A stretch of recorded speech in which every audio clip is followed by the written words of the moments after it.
My name's Julie Spencer. I am the author of the Buxton Peak series. This is Buxton Peak Book 1, Who is Ian Taylor? And I'm going to read Chapter 1 today. Before I do, I want to let you know that this video is dedicated to my friend Leslie Masters and to the entire visually impaired community.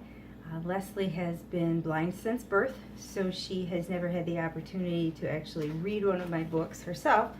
And since we live on opposite sides of the continent of the United States, I can't just sit down and read to her, so I'm making this YouTube video so that I can read to her from across the distance. I've heard it said that nothing compares to hearing an author read out loud from her own book, because I'm able to do the proper inflection and emphasis and maybe even the characters' foreign accents and dialects, although I'll probably botch those really bad. So I'll just apologize in advance for this book. If anybody lives in England, I'm going to botch the British accents really bad, but I will do the best I can. Quite a few of the characters are from England, specifically the Derbyshire region, which I'm sure I'm pronouncing wrong. Anyway, I'll give you the backstory of the book before I get started. Buxton Peak Book 1, Who is Ian Taylor?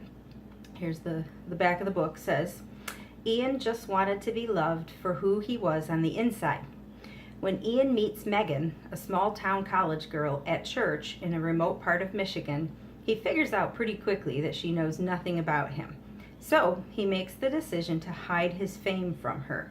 His plan backfires when Megan finds out who he really is and decides she doesn't want to live her life in his spotlight, with all the baggage that comes with it. She just wants to live a quiet life in rural Michigan with a normal husband and family. Can she forgive Ian for his deception and embarrassing her on live television? Is she willing to give up her dreams in order to follow his? Or will Ian throw away everything he's achieved to stay in her life? Dun, dun, dun. Okay, Chapter 1. It's called Passing Through. His flirtatious grin and gleaming eyes caught Megan's attention almost as quickly as his spiked, messy hairdo. The purposeful randomness of the blonde highlights hinted that he'd had them done professionally, yet she sensed he wanted it to look as if he had just rolled out of bed. He stole her focus away from the prelude music as if he'd called her name. Her intuition warned her that he was more than what he seemed. He would have fit better on the cover of a magazine than sitting across the aisle from her in church. He exuded confidence and raised his eyebrows at her, a secret smile on his lips that made her blush. She quickly looked down at her open hymn book, trying to distract herself. It didn't work. She glanced over at him out of the corner of her eye. His larger friend elbowed him, and he turned in his seat to face forward. Megan took the opportunity to study the odd pair. Although they both seemed to be about her age, they didn't look like typical college guys. An air of dominance emanated from the friend, although it could have been because he had the muscles of a bodybuilder. Yet there was something else, a hint of inferiority, perhaps? Like the smaller of the two was somehow in charge. Weird. Megan couldn't concentrate on anything during the service. She kept wondering about him. Does he live here? Megan had never seen him before in all the times she'd visited her aunt's house. Finally, she couldn't wait any longer and leaned over to her aunt. Who are those guys? Megan didn't have to point or clarify who she was referring to, because this congregation was so small and so few people in attendance that the room seemed empty. The church she attended in Mount Pleasant, where she was a student at Central Michigan University, had 3 times this many attendees. Aunt Pat didn't even turn to look. I've never seen them before, she whispered back. Now Megan was even more intrigued. They were either new or visitors. Her upbringing encouraged her to reach out a hand of fellowship, but she knew she'd never be able to gather enough courage to go and meet them. She was a geek, boring. Hot guys wouldn't want to talk to her anyway. Yet he did.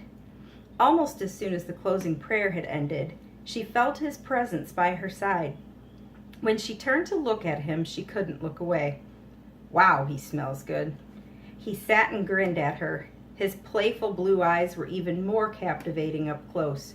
For a moment, Megan stared back, but quickly grew uncomfortable with the intimacy of the situation. She sat with her hands in her lap, shaking a little from the unsettling feeling that her life was about to change. She had never had a boyfriend, and didn't really want a boyfriend. However, he was attractive and had a friendly smile. Finally, curiosity overpowered her nervousness. "Can I help you?" Megan blurted out. Oops, a bit harsh. Darn shyness. It always comes across as snobby. Ugh. "I just wanted to come meet you." His British accent startled her. She didn't expect that from a guy in northern Michigan. She waited for him to continue with an introduction, but his comment hung in the air. "And you are?" Megan raised her eyebrows. "Oh, I'm sorry. I thought you knew me." He cocked his head as if surprised she didn't recognize him. Megan couldn't help thinking he was presumptuous and cocky. She shrugged, waiting for him to complete his response. "I'm Ian Taylor." Am I supposed to be impressed? She thought. She shook her head slightly and shrugged again. He seemed amused and actually laughed. She turned her head away and raised her chin, offended that he was making fun of her. "Sorry if I seemed rude." Ian leaned forward, trying to get her attention again. "Could I ask, what is your name?" He sounded sincere. She couldn't help glancing back toward him. "Megan Muggenberg." She bit her lower lip and silently cursed all those young women's etiquette classes that taught her to introduce herself to others. What was I thinking? Okay, so he's handsome and mysterious, and I'm trying really hard not to smile at him, but he's a stranger, and I just told him my full name. That is a very unique name. Oh my gosh, his British accent is adorable. Not where I'm from. She tried to force away the smile that threatened the corners of her mouth. There are about 100 of us in the central Michigan area. You don't live here? He shook his head slightly. No, just passing through. Myself as well. Ian nodded. What a coincidence that we should be here at the same time. He grinned at her as if implying that they were destined to meet. Megan shook her head, finally smiling. Once she allowed it, she couldn't stop smiling. He was enthralling and distracting, but not what she wanted in her life.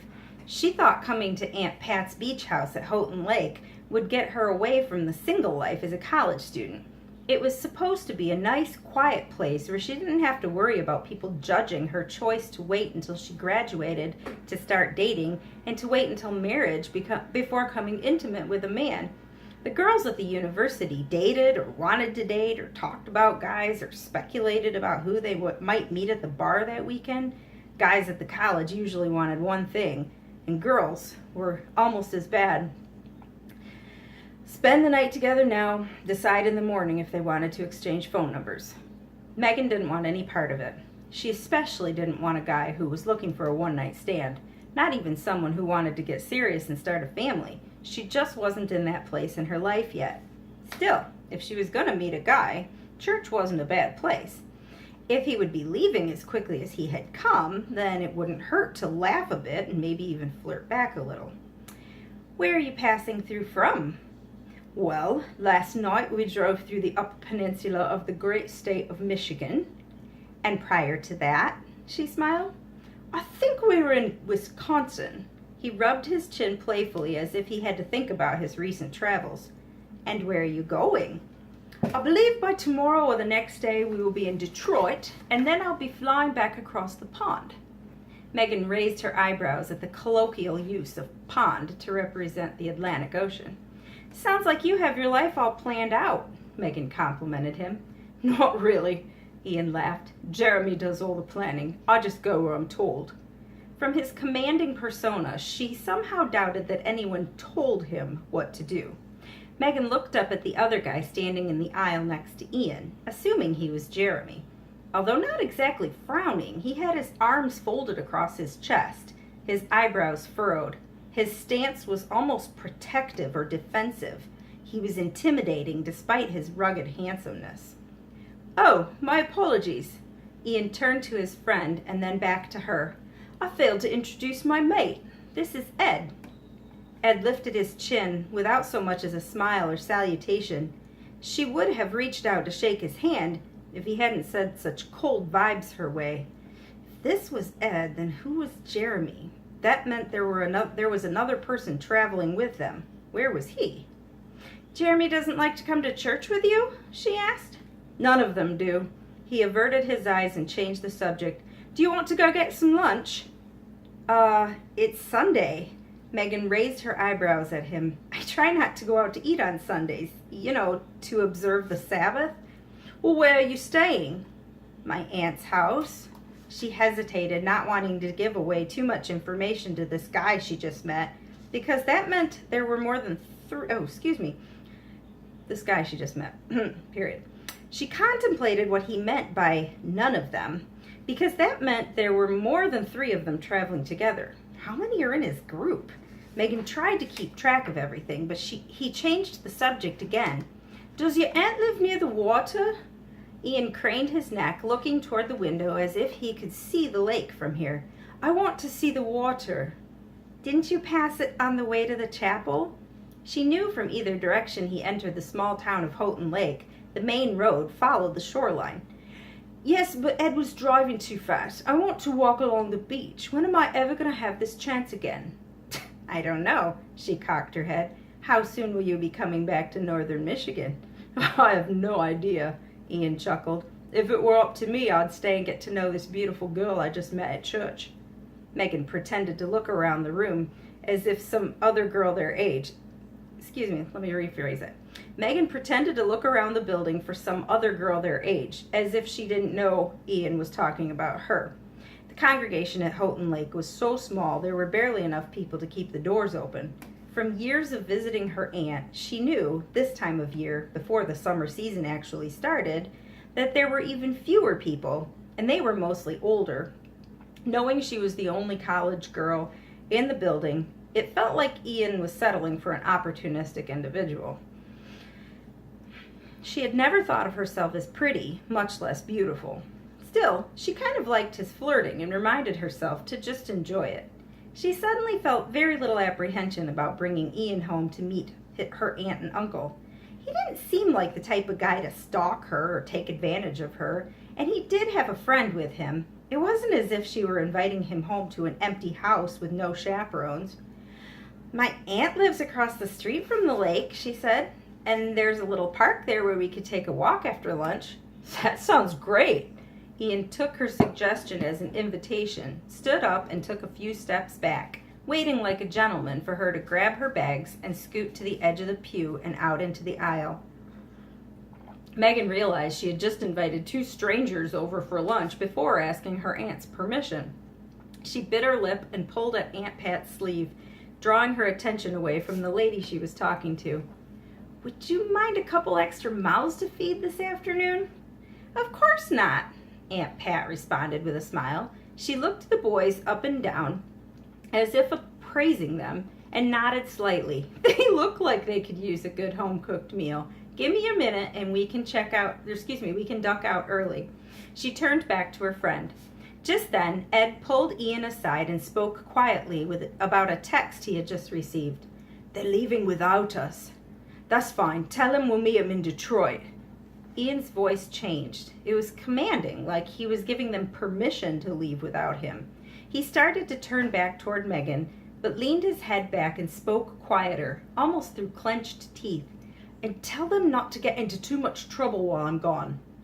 Ian turned back to Megan with a confident, goofy grin and held out his arm as if gesturing, after you.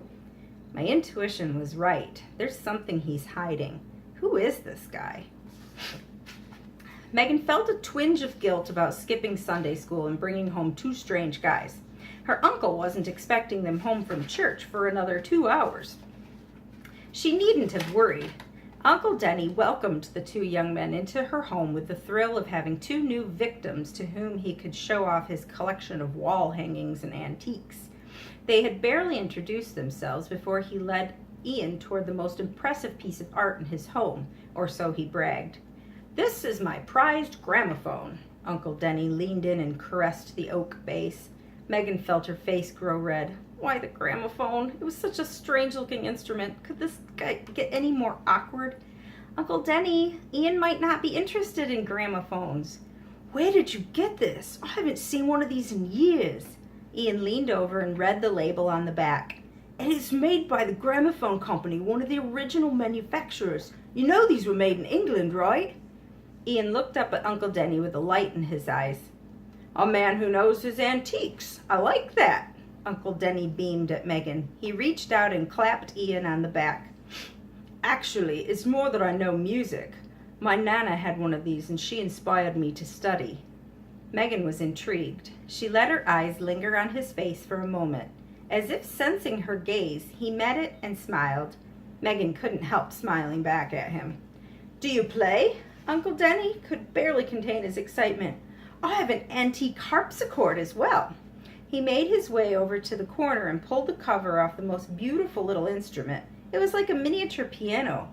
Megan had never really thought to peek under the cover. She was learning almost as much about her uncle as she was about her new friend. Ian sat down and touched the keys with wonder in his eyes. Would you mind? Be my guest, Uncle Denny gestured. The harpsichord had some of the most guttural, ugly sounds, but they came alive under Ian's fingers. Megan's mouth gaped in astonishment. How does he know how to play such a rare instrument? She watched and listened for a moment. His fingers didn't falter as he looked up at her and winked. He didn't look like a classical pianist, but he sure sounded like one. Just as she thought it, Ian broke into a goofy grin like an overgrown kid. A very talented kid, apparently. Aunt Pat broke up the impromptu concert by announcing lunch was ready. She was gracious enough to set out 2 additional plates to accommodate the strangers at her table. So, Ian, you're good at playing music. What other hobbies do you have? Aunt Pat forked a bite of spaghetti into her mouth, passing the conversational baton. I love to travel. He hesitated and looked over at Ed. And go to concerts and hang out with my mates. I think we've toured the whole globe twice in the past 2 years. The past 3 years. Wow, you do like to travel. Aunt Pat's eyes grew wide. But my music's pretty much my passion. Well, if you like to travel and you like music, you should play in a traveling orchestra or something. Aunt Pat's suggestion made Ian grin. That sounds like something I would very much enjoy. He nodded and reached for another piece of garlic bread. He looked over at Megan and winked. What other instruments do you play, Ian? Megan asked. Pretty much all of them. Ian didn't really sound like he was bragging, but that was definitely impressive. What do you mean, all of them? Uncle Denny set down his fork and leaned forward slightly. Ian sort of shrank back in embarrassment as if he were pulling into a turtle shell. I guess I have just a natural talent for music, Ian said. Ed sort of snorted and wiped his mouth with his napkin, obviously trying to hide a smile. They all turned to Ed, and Aunt Pat seemed to realize they had excluded him from the conversation. And how about you, Ed? What do you like to do? I just follow Ian around and hope he doesn't get himself into too much trouble. Ed didn't crack another smile. 3 sets of eyes stared back at him, but Ian clapped him on the back. And I appreciate all you do for me.